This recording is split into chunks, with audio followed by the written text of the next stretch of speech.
Hi friends, ఎలా ఉన్నారు? First of all ఈ వీడియోని క్లిక్ చేసినందుకు థ్యాంక్ యూ. నువ్వు టైం పాస్కి ఈ వీడియోని ఓపెన్ చేసుంటే సెకండ్ థాట్ లేకుండా ఇక్కడే స్కిప్ చేసి వెళ్ళిపో. కానీ నేను లైఫ్లో ఏదో ఒకటి అచీవ్ చేయాలి, మంచి నేమ్ తెచ్చుకోవాలి, నా క్లాస్లో నా ముందు షో కొడుతున్న టాపర్ని బీట్ చేయాలి అనే వాళ్ళ కోసం మాత్రమే ఈ వీడియో. ప్రతిరోజు నీ లైఫ్లో ఎంతో టైంని వేస్ట్ చేస్తూ ఉంటావు, కానీ ఒక్క 10 మినిట్స్ నావి కాదు అనుకొని ఈ వీడియోని ఎండ్ వరకు చూడు.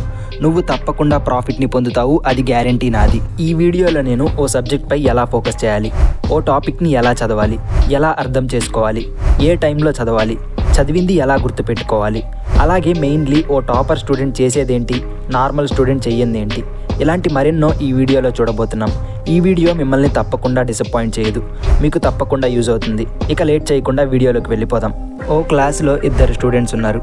ఓ స్టూడెంట్ పేరు శ్రీనివాస్, ఇంకో స్టూడెంట్ పేరు పృథ్వీ.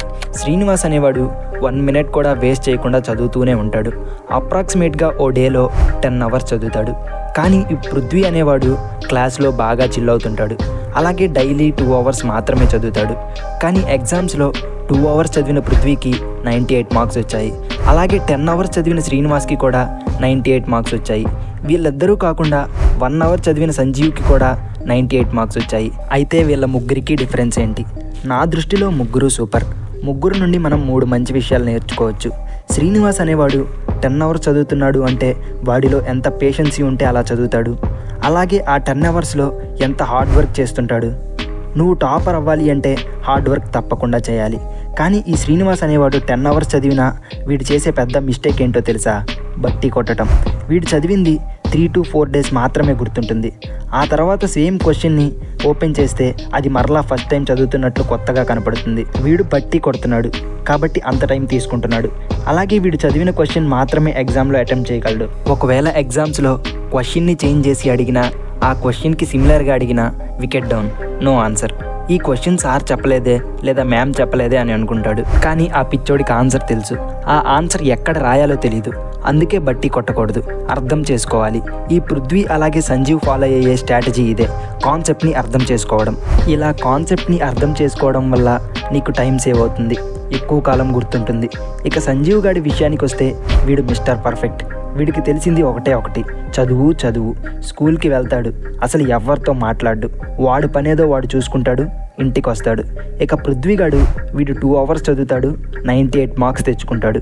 వీడు ఏం చేస్తాడంటే ఓ గంట చదువుతాడు, ఓ గంట ముచ్చట్లు పెట్టడం, అమ్మాయిలతో పులిహార కలపడం లాంటివి చేస్తాడు. అలాగే టీచర్ల మీద పంచులు వేయటం. మరలా వీడు బ్యాక్ బెంచర్.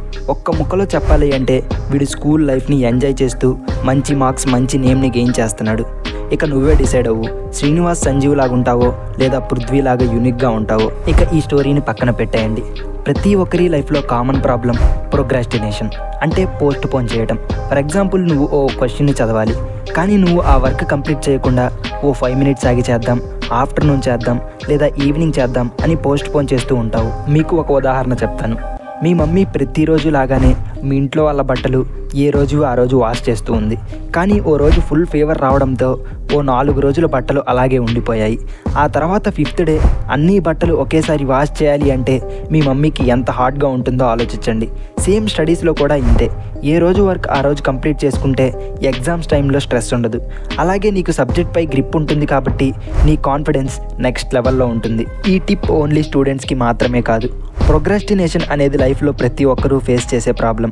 కాబట్టి ఏ రోజు వరకు ఆ రోజు కంప్లీట్ చేసుకోవడం కంపల్సరీ. మీరు అబ్జర్వ్ చేసినట్టయితే టాపర్ అనేవాడు లెసన్ చెప్పే టైంలోనే 75% నేర్చేసుకుంటాడు. వీడి కంప్లీట్ ఫోకస్ లెవెల్స్ ఆ టాపిక్ పైన పెడతాడు. కానీ ఓ యావరేజ్ స్టూడెంట్ క్లాస్ వినకుండా ఏదో ఆలోచిస్తూ ఉంటాడు.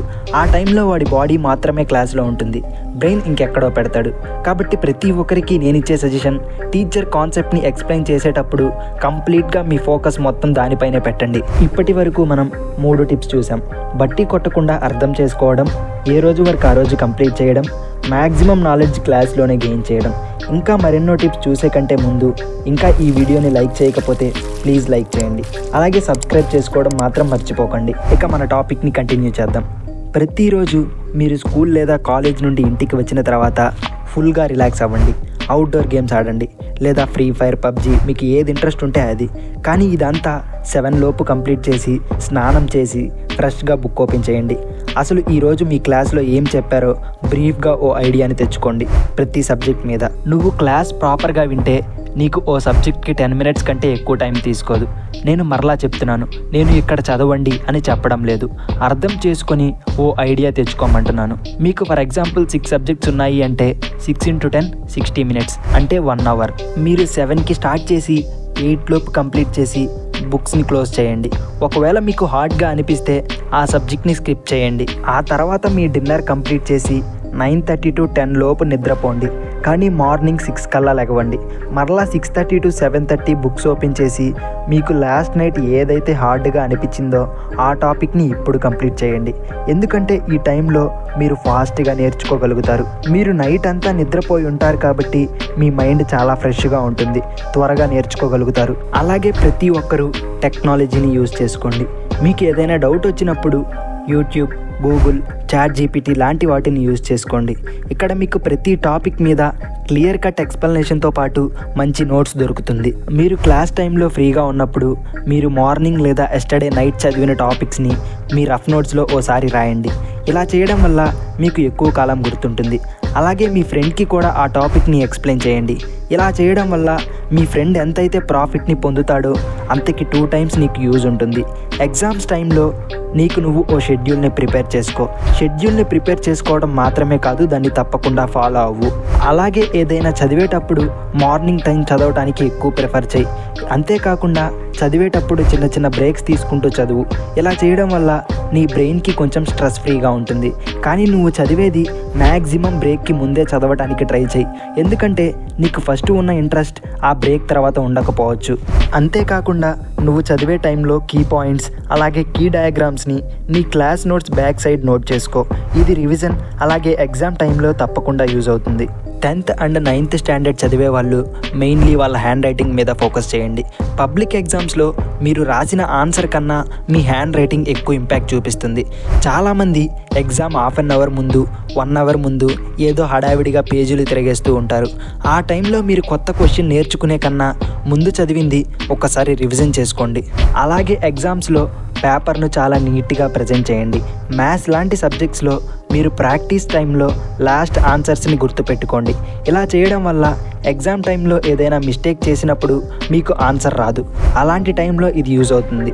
మ్యాక్సిమం టీచర్స్ ప్రాసెస్ కన్నా ఆన్సర్స్నే ఎక్కువ చూస్తారు. లాంగ్వేజెస్ లాంటి వాటిల్లో అయితే రైటింగే మీ వెపన్. సైన్స్ లాంటి సబ్జెక్ట్స్లో డయాగ్రామ్స్పై ఎక్కువ ఫోకస్ చేయండి. ఫ్రెండ్స్, 1 year క్రితం మన ఛానల్లో ఈ వీడియో part 1 అప్లోడ్ చేయడం జరిగింది. ఆ వీడియోకి more than 500,000 వ్యూస్ కూడా వచ్చాయి. ఆ వీడియోలో చాలామంది ఇంకా టిప్స్ కావాలి అని రిక్వెస్ట్ చేయడం వల్లనే part 2 అప్లోడ్ చేశాను.